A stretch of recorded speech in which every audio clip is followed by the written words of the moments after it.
palavra de Deus é como uma espada. Ela consegue separar juntas e medulas, alma e espírito. Por isso que quando nós a ouvimos, ela produz em nós a salvação. Claro, precisamos estar como a boa terra para receber essa semente e ela poder produzir frutos. Vamos meditar? Estamos lendo a Bíblia em ordem cronológica, de segunda até o sábado, e o domingo fica livre para você recuperar algum vídeo que você tenha perdido ou queira voltar a ouvir. E é importante que você sempre faça o seu comentário ao final dos vídeos, dê o seu gosto, né? Porque aí nós sabemos que você está gostando do que nós estamos produzindo e o algoritmo do YouTube vai entender que mais pessoas precisam receber e ter também esse conteúdo. Então, dê o seu gosto, faz seu comentário e subscreva na nossa página, tá bom? Vamos meditar hoje em Salmos 67, alguns outros salmos também, mas vamos pedir a direção de Deus. Senhor, obrigado. Mais uma vez o Senhor nos dá o privilégio de entender e ouvir a Tua voz através da Tua palavra.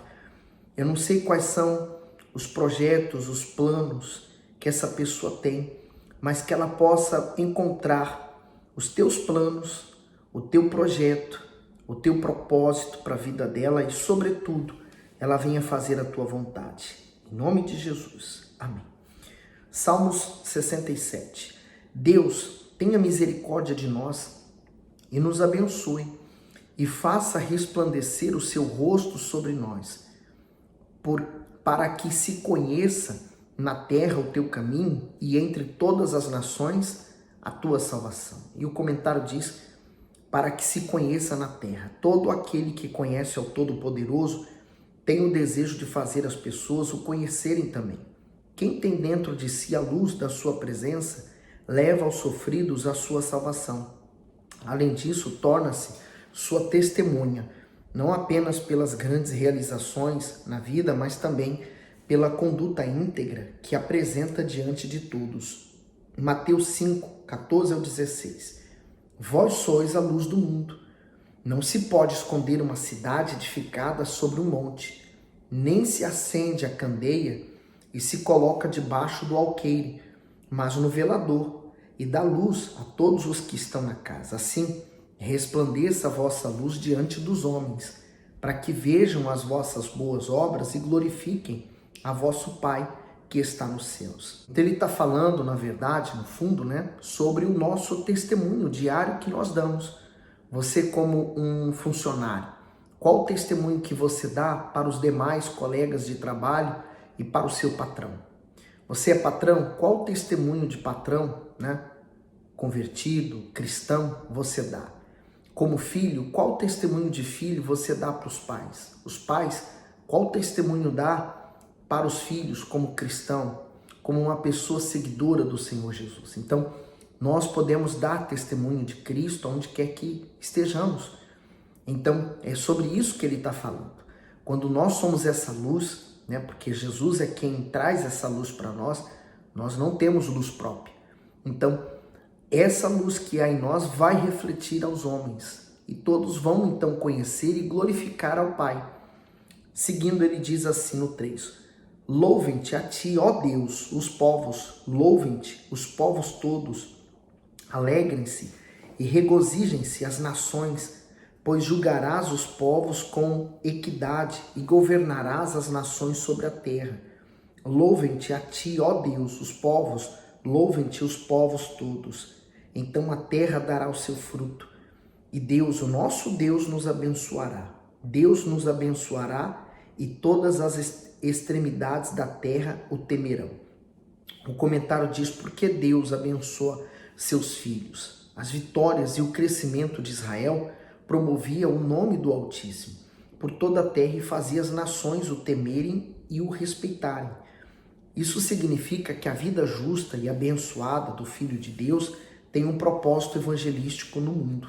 Por isso que o seu testemunho ele é tão importante para as outras pessoas e também para você. Quando você decide dar, então você está a dar, é como uma oferta, você dá o seu testemunho. As pessoas que vão ouvir o seu testemunho, elas vão então fortalecer a sua fé, despertar a sua fé através do seu testemunho e poder tomar atitude diante disso, né? Assim como a palavra de Deus desperta a nossa fé para o que está escrito, as promessas, também o seu testemunho vai despertar a fé de outras pessoas, ou até mesmo vai fortalecer pessoas que estão na igreja, mas que a fé está fraca, e o seu testemunho vai fortalecer a fé delas. Salmos 69. Livra-me, ó Deus, pois as águas entraram até a minha alma. Atolei-me em profundo lamaçal, onde se não pode estar em pé. Entrei na profundeza das águas, onde a corrente me leva. Estou cansado de clamar, a minha garganta se secou, os meus olhos desfalecem esperando meu Deus. Aqueles que me odeiam sem causa são mais do que os cabelos da minha cabeça. Aqueles que procuram destruir-me, sendo injustamente meus inimigos, são poderosos. Então restitui o que não furtei. Então, lembra que Davi estava sofrendo porque ele mandou os consoladores falar com Anaum, né? Porém, ele fez o que fez, humilhou aqueles homens, não aceitou o que Davi fez. Então, eles se juntaram para a guerra ainda para vir contra Davi, né? O entendimento deles foi totalmente errado. Então, Davi está falando sobre isso. Agora, esse salmo te lembra alguma coisa? Me lembra uma música que o próprio Bispo Macedo ele escreveu quando esteve preso, né? No período da sua prisão. Ele usou palavras desse salmo e há uma canção que tem algumas passagens desse salmo que é muito forte. O comentário aqui do versículo 1 ao 4. Livra-me, ó Deus. Com um grito de socorro, Davi expressa angústia e dor. Ele compara a própria aflição com a de alguém que se afoga em águas turbulentas. Davi não queria se entregar ao desespero, mas se sentia sufocado e tragado pelo sofrimento. Isso mostra que, embora as forças físicas sejam limitadas, o clamor extrai a força que há na fé. E assim, somos capazes de ter vigor para sobrepujar os problemas. As palavras de Davi prefiguram também o posterior sofrimento do Messias. O Senhor Jesus sofreu com as mais terríveis dores para poder socorrer todos os que o invocam na aflição. No 5. Tu, ó Deus, bem conheces a minha estultice, e os meus pecados não te são encobertos.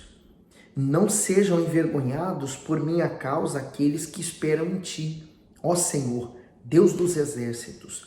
Não sejam confundidos por minha causa aqueles que te buscam, ó Deus de Israel. Porque por amor de ti tenho suportado afrontas. A confusão cobriu o meu rosto. Tenho me tornado um estranho para com meus irmãos e um desconhecido para com os filhos de minha mãe.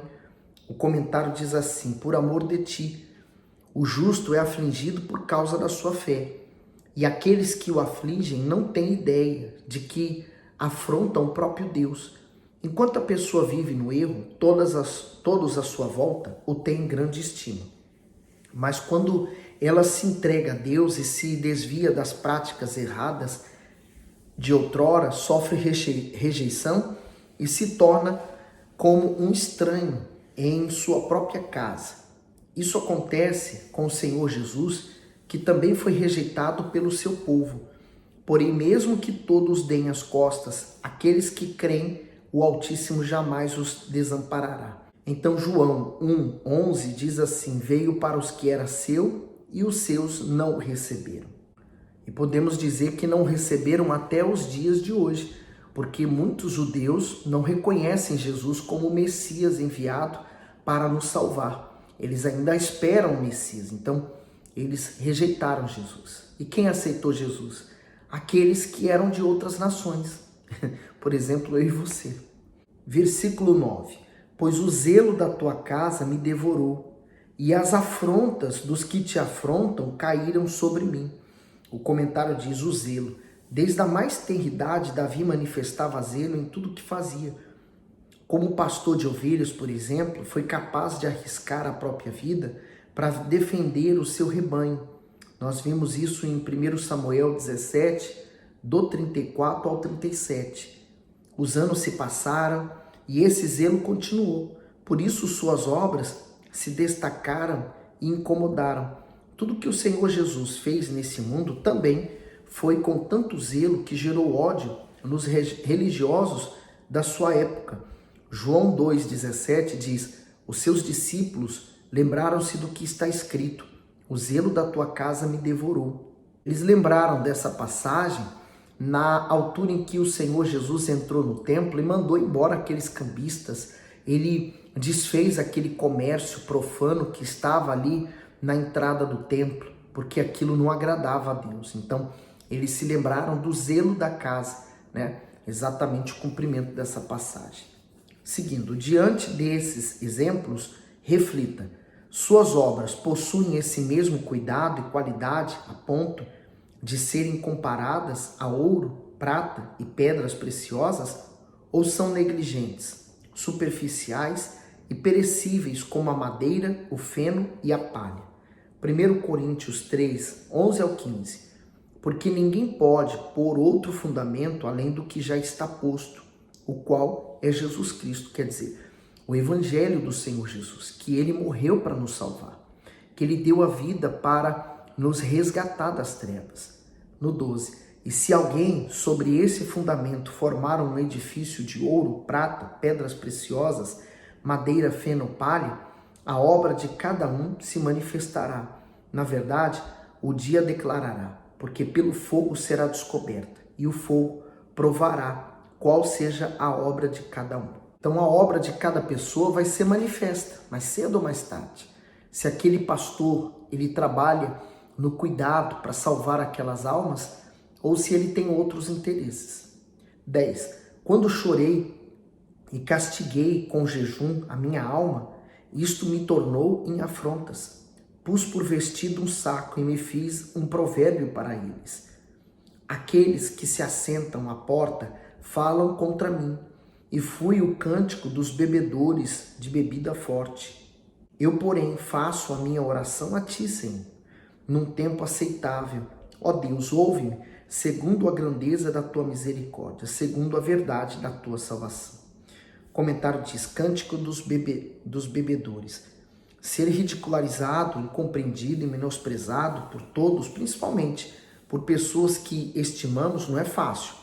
Porém, são nesses momentos que temos a preciosa oportunidade de nos aproximarmos ainda mais do Altíssimo e de amadurecermos espiritualmente. E talvez você seja uma pessoa que está vivendo isso aqui, né? O desprezo, o escárnio dos próprios familiares, porque você assumiu a sua fé verdadeira no Senhor Jesus. Então eles perseguem você, mas não se preocupe com essa perseguição, porque essas pessoas que hoje perseguem, humilham e escarnecem de você, amanhã vão estar também junto com você na igreja.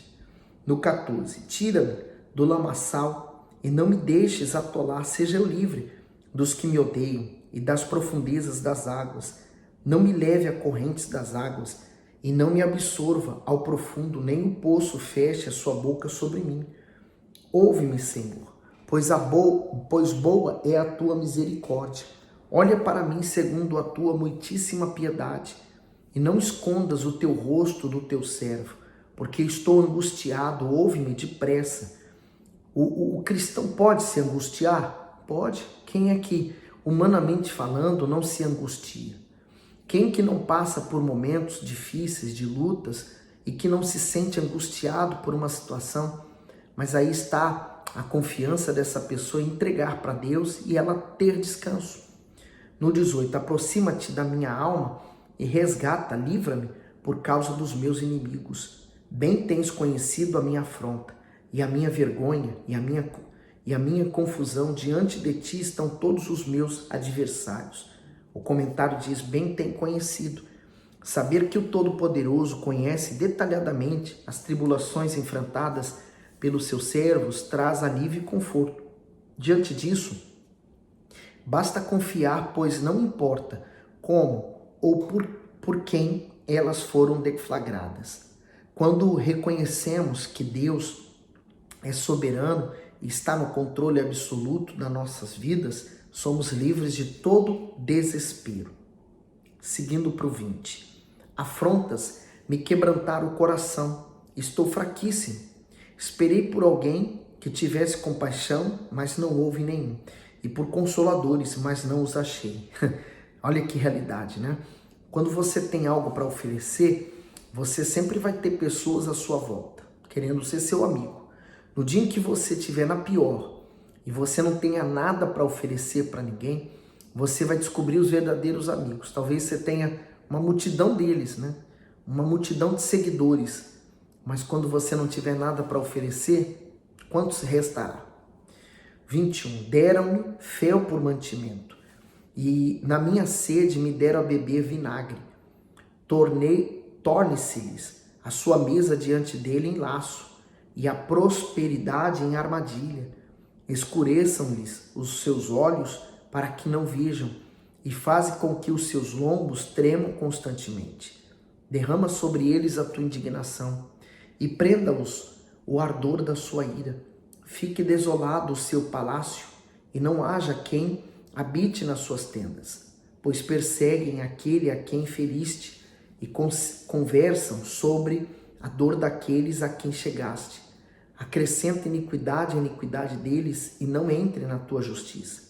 Sejam riscados do livro dos vivos, e não sejam inscritos com os justos. O comentário diz, sejam riscados do teu livro. Davi vislumbra que os seus inimigos fossem listados como malfeitores, a fim de que fossem banidos de entre os cidadãos de bem, conforme o costume da época. Suas palavras lembram os ensinamentos revelados no Novo Testamento acerca do julgamento final e do livro da vida. Apocalipse 20, 11 ao 15, ele diz: E vi um grande trono branco e o que estava assentado sobre ele, de cuja presença fugiu a terra e o céu, e não se achou lugar para eles. E vi os mortos, pequenos e grandes, que estavam diante de Deus, e abriram-se os livros, e abriu-se outro livro, que é o livro da vida, e os mortos foram julgados pelas coisas que estavam escritas nos livros, segundo as suas obras. E deu o mar os mortos que nele havia, a morte, e o inferno deram os mortos que nele havia, e foram julgados, cada um segundo as suas obras. E a morte e o inferno foram lançados no lago de fogo. Esta é a segunda morte. E aqueles que não foi achado escrito no livro da vida, foi lançado no lago de fogo. Esse dia do julgamento é justamente para aquelas pessoas que rejeitaram a salvação através do Senhor Jesus. Então, se elas vão para o julgamento, elas já estão completamente condenadas, porque elas não foram lavadas pelo sangue do Cordeiro. Neste livro, há os registros mais importantes da humanidade, que determinarão se a pessoa passará a eternidade ao lado do Altíssimo ou longe dele, condenadas no lago de fogo.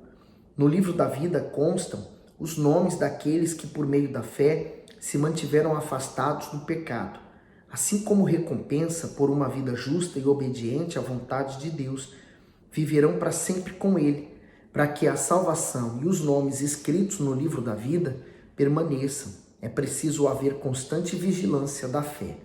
Por isso, você deve se preocupar em ter o seu nome escrito nesse livro, no livro da vida. Se você se arrependeu e Jesus lavou você dos seus pecados, você pode ter uma certeza dentro de você. O seu nome agora está escrito no livro da vida. E tudo que você fez? Bom, a Bíblia diz que Deus lança no mar do esquecimento. Se preocupe mais com o seu passado. Você já não está mais nele e nem pertence mais a ele. Seguindo, no 29. Eu, porém, sou pobre e estou triste. Ponha-me a tua salvação, ó Deus, no alto retiro. Louvarei o nome de Deus com um cântico, engrandecê-lo-ei com ação de graças. Isto será mais agradável ao Senhor do que boi, ou bezerro que tem chifrões e unhas. Os mansos verão isto e se agradarão. O vosso coração viverá, pois que buscais a Deus, porque o Senhor ouve os necessitados e não despreza os seus cativos. Louvem-no os céus e a terra, os mares e tudo quanto nele se move, porque Deus salvará Sião e edificará as cidades de Judá, para que habitem ali e a possuam, e herdá-las-á a semente de seus servos, e os que amam o seu nome habitarão nela. E para finalizarmos os salmos aqui, Salmo 70. Apressa-te, ó Deus, em me livrar. Senhor, apressa-te em ajudar-me. O comentário diz: apressa-te, a pressa de Davi para receber o livramento da perseguição dos inimigos é compreensível, pois sua vida estava por um fio. Essa também é a pressa de todos aqueles que são perseguidos injustamente ou estão passando por aflições. Se esse é o seu caso, não ceda às emoções que induzem ansiedade, fraqueza ou dúvida, pois o agir do Altíssimo é perfeito tanto em obra quanto no tempo. Assim creia que suas respostas virão, não do seu jeito, mas do jeito dele. E a melhor coisa é você aguardar por Deus e você ter a certeza dentro de você, porque a certeza é o espírito da fé, é o próprio poder de Deus em nós. Fiquem envergonhados e confundidos os que procuram a minha alma. Voltem para trás e confundam-se os que me desejam mal. Virem as costas como recompensa da sua vergonha os que dizem: folguem, alegrem-se em ti todos os que te buscam, e aqueles que amam a tua salvação digam continuamente: engrandecido seja Deus. O comentário diz: alegria e perseguição parecem palavras antagônicas e associadas a momentos opostos. No entanto, as escrituras sagradas vinculam uma palavra a outra, a ponto de o Senhor Jesus dizer: bem-aventurados os que sofrem perseguição. Mateus 5,10. A perseguição tem o poder de revelar se o cristão está dentro dos valores e padrões de Deus ou dos valores e padrões do mundo.